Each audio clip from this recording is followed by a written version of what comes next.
Welcome back sa Free Thinking Pinoy Channel. Noong year 2010, kumalat sa social media ang lumang litrato ng di umano higanting ibon na nahuli ng mga hunter. Ayon sa nag-post ng picture, una daw itong nilathala sa dyaryo ng Tombstone Epitaph noong taong 1890 sa Arizona, USA. Base sa nag-report, meron daw higanting ibon na hinuli ng mga tao na yung pakpak daw may lapad na 90 feet. Tapos yung ulo naman daw nito ay 8 talampakan ng haba. Maraming mga netizens ang nagulat nang makita nila ito sa social media at napatanong kung totoo nga ba ito? Kahit sino, kikilabutan sa itsura at laki ng halimaw sa picture. Pero kung ikaw ba ang tatanungin, naniniwala ka ba na totoo yung halimaw sa picture o isa na naman itong fake news? Hindi man natin alam kung totoo ba ito o peke, pero sigurado ako na hindi ito ibon kundi ito ay isang pterosaur.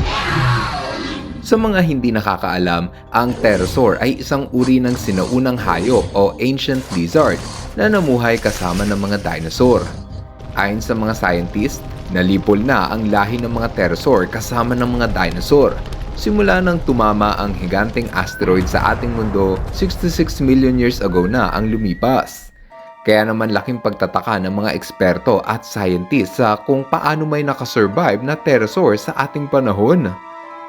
Para alamin ang kasagutan, dapat muna nating alamin kung ano nga ba ang mga pterosaur at bakit isa sila sa pinakaastig na nilalang na nabuhay sa mundo. Unang nadiskubre ang buto ng pterosaur noong taong 1748 ng Italian naturalist na si Cosimo Collini. Nahukay niya ang buto nito sa Germany at simula din nun, marami nang nahukay na fossil ng pterosaur sa ibang panig ng mundo. Ang pterosaur ay salitang Grego na nangangahulugang winged lizard. Nang makita kasi ng mga scientist ang buto nito, napansin agad nila ang mahaba nitong daliri o wing finger. Kaya alam nila na meron itong pakpak at kayang lumipad nang nabubuhay pa ito. Sa paglipas ng maraming taon, umabot na sa 200 species ng pterosaur ang natukoy ng mga paleontologists base sa mga nakolekta nilang fossil. Maraming scientists ang naging interesado sa pag-aaral ng pterosaur dahil ito ang pangalawang hayop na natutong lumipad sunod lang sa mga insekto. Kahit nabuhay pa ito nung panahon ng mga dinosaur, dapat mong malaman na ang mga pterosaur ay hindi kabilang sa pamilya ng dinosaur. Sa madaling salita, hindi po dinosaur ang pterosaur. Noong 250 million years ago, naghiwalay ang lahi ng mga pterosaur at dinosaur. Sa buto pa lang makikita na mayroong pagkakaiba ang kanilang lahi. Ang ninuno kasi nila na Archosaur ay nag-evolve sa maraming hayop, kasama na dyan ang mga dinosaur. At ang pterosaur, hindi sila kalahi ng mga dinosaur base sa DNA testing. Kumbaga, may sarili silang pamilya gaya ng buwaya at lizards. Kaya nga ang tawag sa kanila ay ancient lizard at hindi dinosaur. Ang mga dinosaur kasi ay may 3 uri. Yan ay ornithischians, kabilang ang Triceratops at Stegosaurus. Tapos yung mga mahahabang lieg na sauropods gaya ng Patagotitan at Apatosaurus. Andyan din ang mga theropod kabilang ang Tyrannosaurus Rex at ang lahi ng mga ibon. Tama ka sa narinig mo. Ang mga ibon ay kabilang sa lahi ng theropod, kaya sila ang natitirang buhay na kamag-anak ng mga dinosaur. Akala kasi noon ng iba na ang mga pterosaurs daw ay yung sinuunang ibon, pero mali po yun dahil hindi ibon ang pterosaurs. Pati nga ang mga marine reptiles gaya ng plesiosaurs, ichthyosaurs at mosasaurs ay hindi rin mga dinosaur. Pero pag-usapan na lang natin yan sa ibang video. Sa ngayon, mag-focus lang muna tayo sa lahi ng mga pterosaur at kung gaano sila kaastig. Noong 1971, isa sa pinaka-nakamamanghang tuklas ng mga paleontologist ay ang buto ng pinakamalaking pterosaur na nasaksihan ng mundo, ang fossilized bone ng Quetzalcoatlus. May lapad ito na 10 to 12 meters o 33 to 39 feet. Halos kasing lapad na nun ang maliit na eroplano.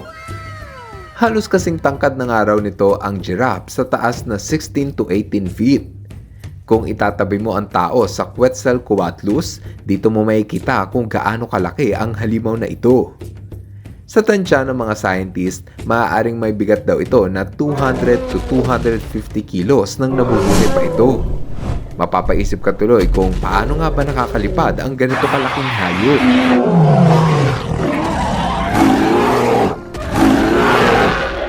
Para alamin kung paano naging posible ang paglipad ng higanteng pterosaur, dapat nating suriin ang yari ng kanilang pakpak.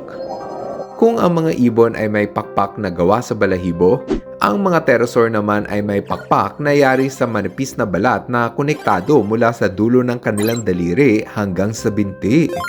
At oo, yung mahabang buto na ito ay parte ng isa sa 4 nilang daliri. Nakukontrol din daw nila ang balat ng kanilang pakpak sa tuwing minamaniobra nila ang direksyon ng hangin. Nadiskubre din ng mga paleontologists kung gaano lang kagaan ang buto ng pterosaur kaya ito nakalilipad. Ang buto kasi ng pterosaur at pati na rin ang buto ng ibon ay parang ampaw lang na walang laman at hindi matigas. Hindi gaya ng buto ng mga tao na solido ang loob at labas kaya mabigat. Sa madaling salita, nakalilipad ang mga pterosaur dahil magaan lang ang yari ng kanilang buto. Mas magaan ang katawan, mas madaling lumipad. Ayon sa tansya ng mga scientist, posible raw na 30 to 80 miles per hour ang bilis ng lipad ng mga pterosaur. Amazing, di ba? Naging palaisipan din sa mga scientist kung paano ang posisyon ng pterosaur sa tuwing bumibuelo ito para lumipad.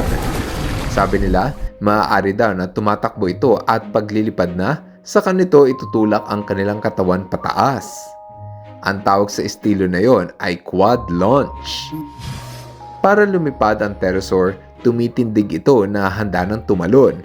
Ibabaluktot nito ang katawan at saka lulundag. May dalawang teorya kung paano natutong lumipad ang mga pterosaur. Una ay ang arboreal leaping theory kung saan ang ninuno daw ng pterosaur ay palaging talon ng talon sa mga sanga ng puno hanggang sa tinubuan ito ng balat para makapag-glide sa hangin. Katulad ng sa flying lizard, di ba? Tinubuan din sila ng balat para tumalon sa mga puno na parang nalipad. Pangalawang teorya ay ang ground-up theory na nagsasabing tinubuan daw ng pakpak ang pterosaur dahil mahilig itong tumalon sa lupa. Ang weird pero baka totoo. Siguro, isa ka sa nakaramdam ng takot nung napanood mo ang pterosaur sa Jurassic Park dahil umaatake daw ito para kainin yung tao. Ang mga pterosaur kasi ay carnivore. Ibig sabihin, kumakain sila ng ibang hayop para mabuhay.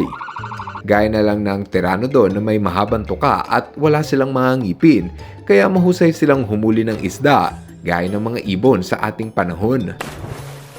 Meron din na dimorphodon na kumakain daw ng insekto, kaya maliit lang ang kanilang katawan at puno ng matutulis na ngipin. Ang mga Quetzalcoatlus naman ay sobrang laki, hindi na nakapagtataka na kumakain ito ng maliliit na dinosaur. Posible rin na yung ilang maliliit na uri ng pterosaur ay namuhay bilang scavenger, yung tawag sa kumakain sa mga patay na hayop. Malalaki raw kasi ang mata ng mga pterosaur kaya siguradong madali itong makakahanap ng pagkain. Yun nga lang, sa kasamaang palad, tumama ang asteroid sa ating planeta 60 million years ago na ang nakalipas. Halos naubos ang lahat ng mga hayop nung panahon na yon at isa sa mga namatay ay ang buong angkan ng mga pterosaur. Sayang naman kasi isa pa naman sila sa paborito kong hayop at hindi na natin sila naabutan. Siguro, okay na rin yun na namatay ang mga pterosaur dahil kung buhay pa sila magpasa hanggang ngayon, siguradong lagot tayo sa kanila at tayo ang kanilang paboritong merienda.